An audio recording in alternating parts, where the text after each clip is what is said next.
So what's up? Magandang araw, magandang hapon sa inyong lahat mga kamamay. So once again, this is Mamay Love Advice. At nandito ulit ako mga kamamay upang magbahagi o mag-share ulit sa inyo ng ilang mga tips o mga bagay na po pwede mong gawin upang lubusan kang isipin o mamiss ng isang lalaki. Okay? So napakaganda nitong mga topic na to or napakaganda ng aking mga tips na ibibigay sa inyo upang sa ganon is mamiss ka ng isang lalaki. So bago natin simulan yan mga kamamay, isa lang ang hinihiling ko, if ever na hindi pa po kayo nakasubscribe dito sa aking maliit na channel, so don't forget to click the subscribe button and notification bell para lagi po kayo maging updated sa lahat ng mga love advices na aking gagawin. And syempre mga kamamay, sa mga gusto magpa-shoutout dito, isa lang po pwede nyo gawin, okay, para ma-shoutout ko kayo next video.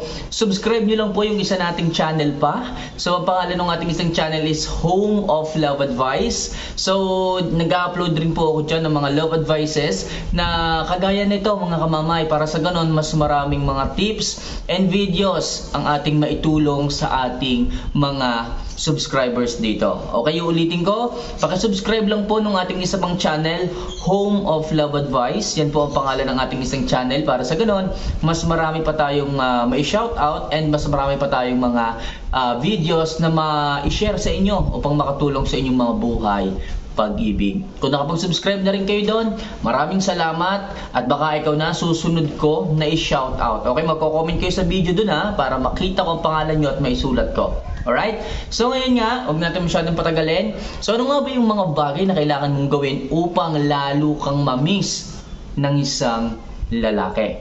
So number 1, hayaan mo siyang lumabas kasama ang kanyang mga kaibigan. Okay? So mga kamamay, gawin niyo po ito upang sa ganon ma-interrupt, okay, ng kanyang mga kaibigan ng inyong presensya.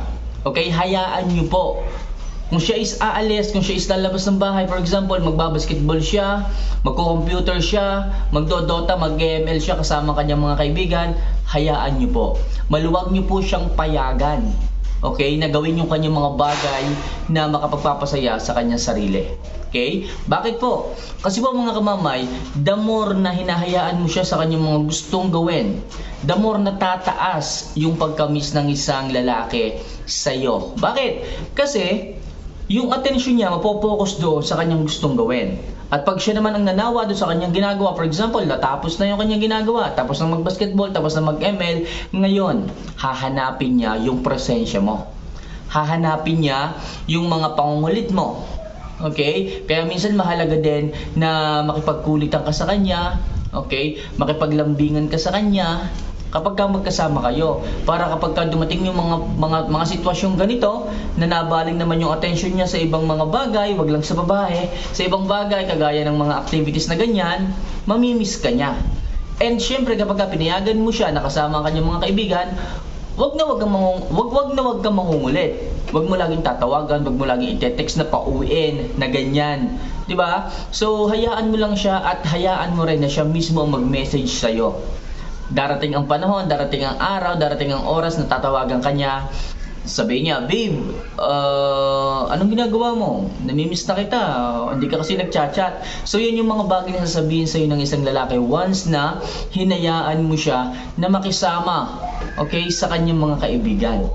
Okay, na makipaglaro sa kanyang mga kaibigan. Hahanapin kayo niyan, mamimiss kayo ng mga yan. Okay, lagi nyo lang gagawin is wag na wag silang kukulitin, wag na wag silang pauuwiin kaagad. Baka mamaya kakaalis-alis pa lamang, abot-abot na kagad ang tawag ninyo, abot-abot na kagad ang text ninyo. So wag ganun mga kamamay, hayaan nyo sila na mag-enjoy, okay, na walang iniisip na kagaya mo. Sigurado ako after an hour, after a minute, mamimiss kayo ng mga yan. Sila na mismo ang mag-chat-chat sa inyo, sila na mismo ang tatawag sa inyo. Okay? So number 2, ikaw ang mag-end ng convo ninyo o ng conversation ninyo. Kung kayo man is long distance relationship, for example, minsan lang kayo magkita, minsan lang kayo magsama, for example, 2 times lang kayo magkita sa isang buwan.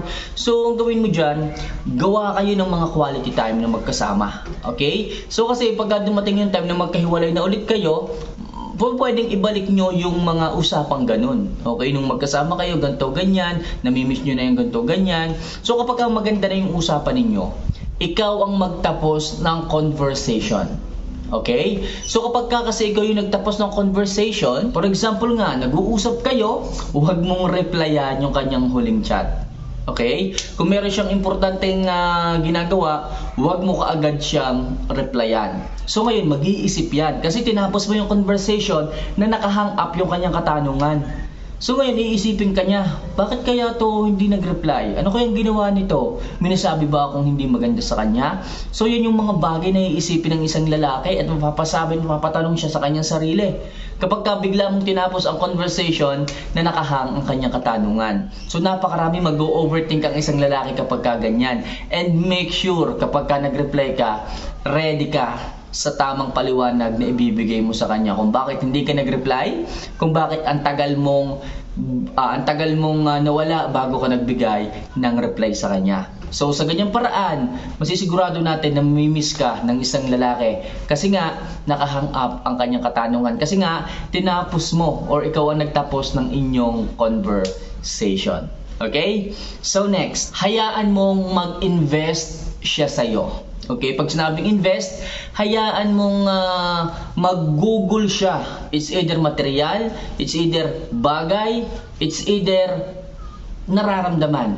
Okay, hayaan mong mag-invest siya sa'yo. Hayaan mong ibigay niya yon sa'yo nang walang hinihinging kapalit. Kapag ganyan mga kamamay, talagang iisipin kayo ng isang lalaki.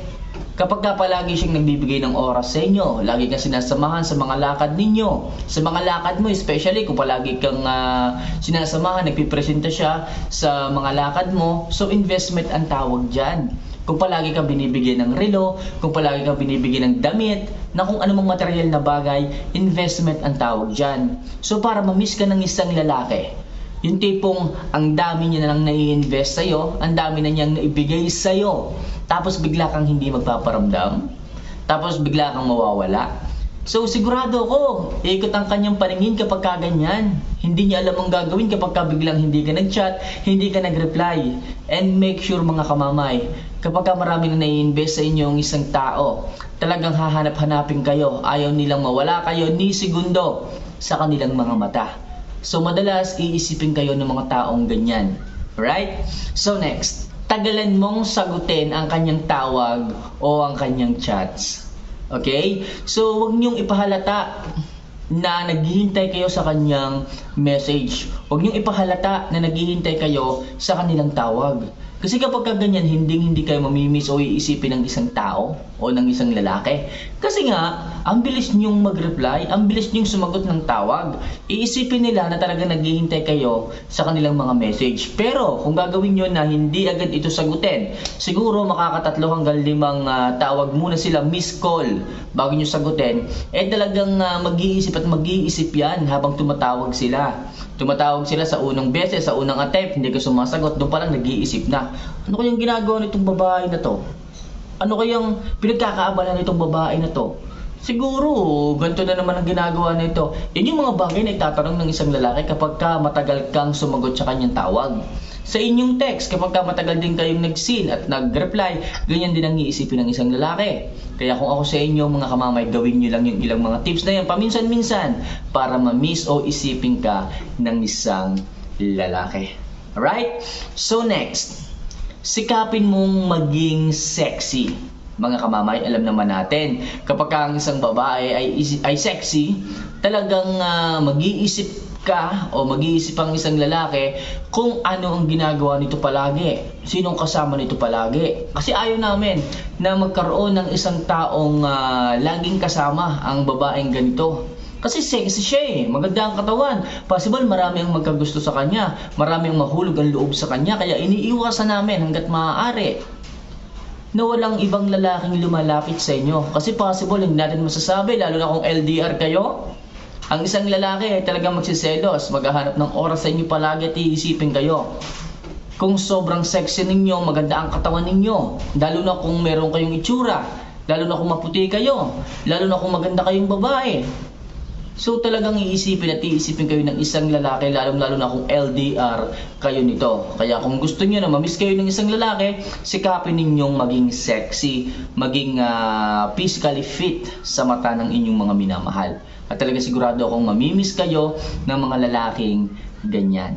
Alright? So mga kamamay, hindi ko na masyadong pakakahabaan pa. Alam ko marami pa akong mga inihandang mga tips, pero sobrang haba na ng video ito. So sa susunod kong mga video, i-share ko pa ulit sa inyo yung mga bagay upang mas mamiss ka at isipin ka ng isang lalaki. For now, hanggang dito na lang muna. Ulitin ko bago ko tapusin to, please do subscribe nyo sa ating isang channel, Home of Love Advice. Nag-upload din po ako dyan ng mga love advices na ganito.